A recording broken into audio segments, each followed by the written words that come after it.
Come on into the library. It's a place where I love to be. Look in a book, here's a story for you. Who makes stories when the day is through? Who makes stories when the day is through? Story makers, working through the night till the rising sun. Story makers, stories are fabulous, stories are fun. Milton Wordsworth, Shelley and Jackson, working through the night till the rising sun. Story makers, stories are fabulous, stories are fun. Come and be a story maker.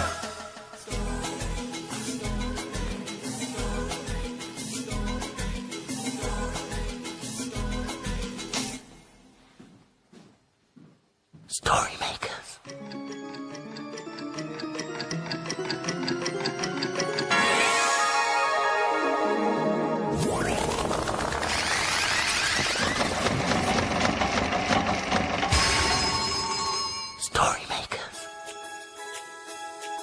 It's midnight.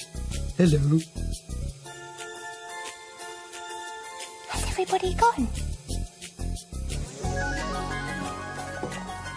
The sun is down, the stars are bright. Story makers come out at night. Welcome one and all. Milton Wordsworth, story maker and magical maestro at your service. Milton, what have you been eating? Nothing? Are you feeling unwell? No, why? It's just that you've got Green lips? Green lips?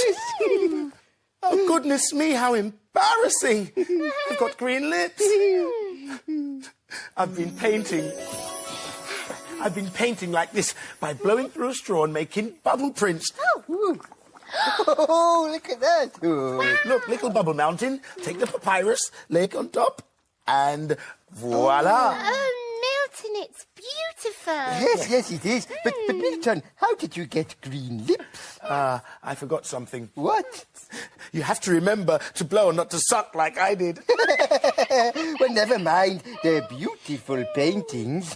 Yes, and we could use that paint pot to put in the story machine. Splendid idea. In it goes. Now, I expect you know what to do to get the story machine working. Imagine a story.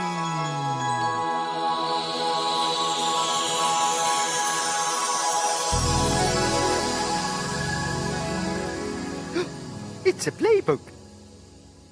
Footpainting.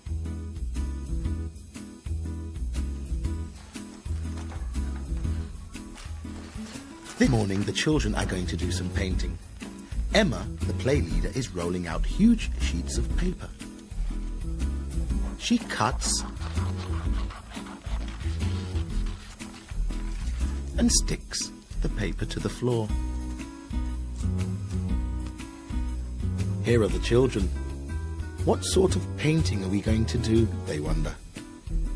Emma takes a bright red bottle of paint and squeezes it into the purple tray. Next, she takes some blue paint. This is getting very interesting. Emma quickly prepares all the paint. Then suddenly, Emma takes off her socks and steps into the bright red paint. Say all the children. Then Emma walks on the paper. Her feet leave bright red footprints. All the children take off their socks and shoes. They wiggle their toes. They are all very excited. All that is, apart from Alex. He's got new socks on today and he doesn't really want to take them off. Perhaps Alex won't want to do any painting. Now, who's going to go first? Catherine and Aidan step into the paint. It feels cool and slimy and squidgy and squelchy. They step out onto the paper.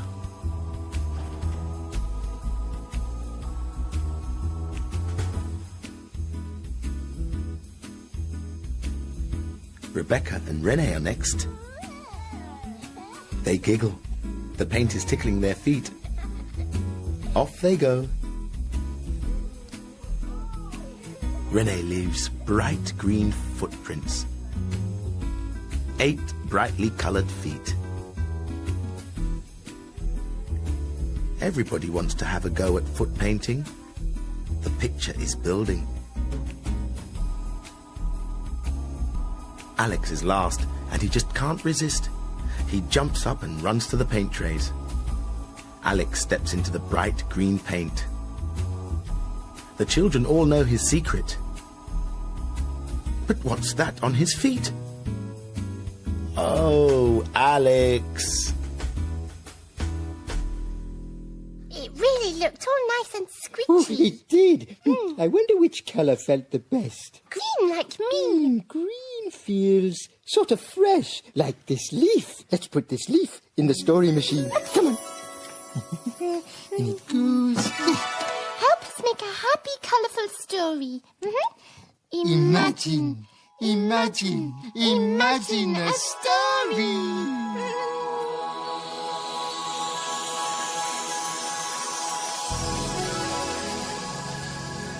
Oh, it's a Sniff and Wag story.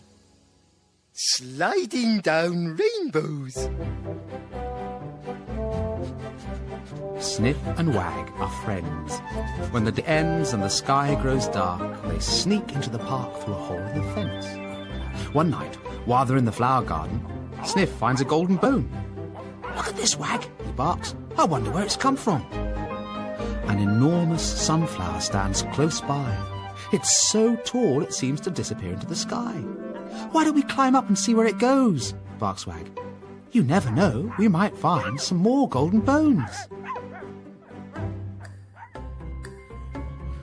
Higher and higher and higher they climb, leaving the park far behind. When they reach the top, the sky is aglow with a glorious shimmering rainbow. "Hello," says a voice. "I'm glad you could come. I'm Rainbow Dog. Did you find my bone?" "Yes," says Wag. Sniff throws it back. "Hum. Thank you. Now, jump off the sunflower into the sky. Don't worry, you won't fall. You'll fly." Sniff and Wag float into the sky. And sure enough, they can fly. "Look," says Wag, "I'm a furry bird, and Sniff's a barking bat." They soar and swoop and loop the loop, then race to a rainbow and back. "Come on," barks Rainbow Dog. "I'll show you around. This rainbow's great for sliding down. Sliding down rainbows makes you giggle because it tickles your tummy. At the end of every rainbow is a pot of golden bones, and they taste really yummy." The 3 dogs slide and giggle with delight. The colours make them feel all warm inside.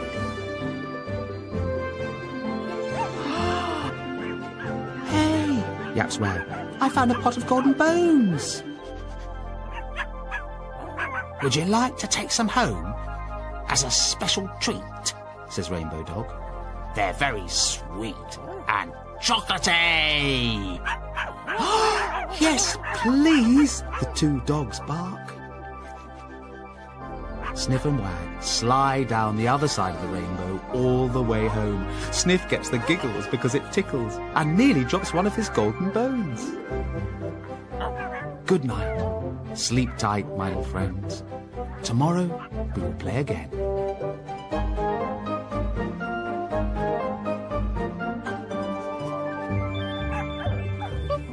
That's better, all clean again.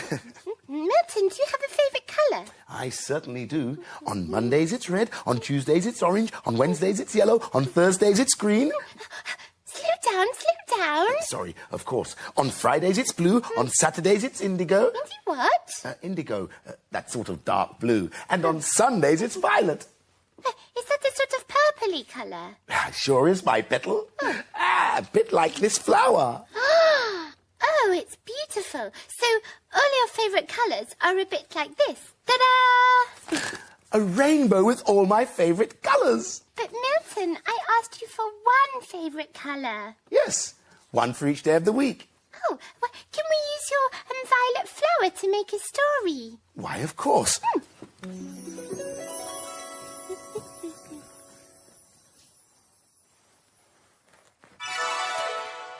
Ready with your secret ingredient? Yes.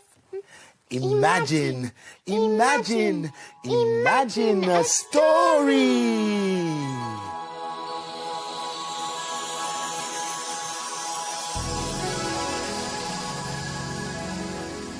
It's a blue cow story.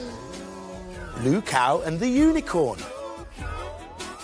In a field not far away is a herd of cows grazing quietly. One of the cows is most unusual. Blue Cow wonders about the big world beyond her field. One day, Blue Cow was thinking about rainbows. I wonder what's at the end of the rainbow. She's off again, said the other cows. So Blue Cow caught the bus that stops beside her field. I'd like a return ticket to Rainbow, please. There you go, madam. Hold very tight. And they set off for a rainbow.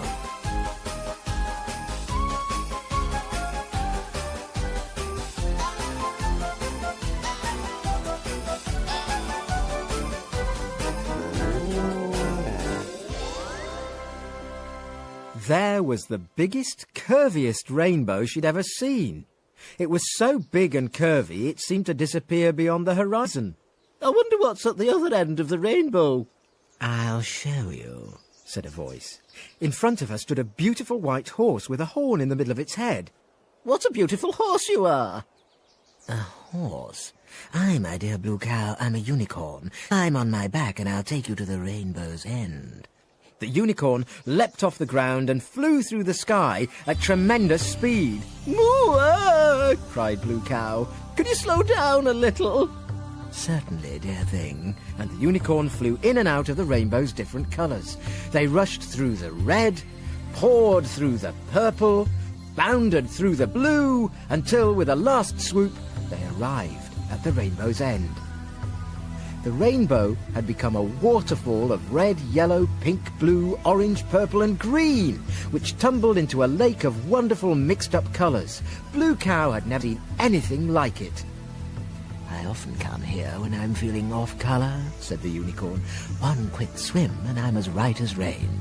And he dived into the water. Blue Cow jumped in after him. Hey! Oh, I'm not a blue cow anymore. I'm a rainbow cow. She laughed as she floated happy as a cow in a rainbow lake. Ooh, colour magic. Yeah, all the colours spin into one colour. Magic. Wondrous! Well done, Jackson. Milton, look, it's time. The children will be soon. The dawn is upon us. The morning is nigh. We've made our stories, and we bid you goodbye. Story makers, working through the night till the rising sun. Story makers, stories are fabulous. Stories are fun. Bye, story makers. See you again soon.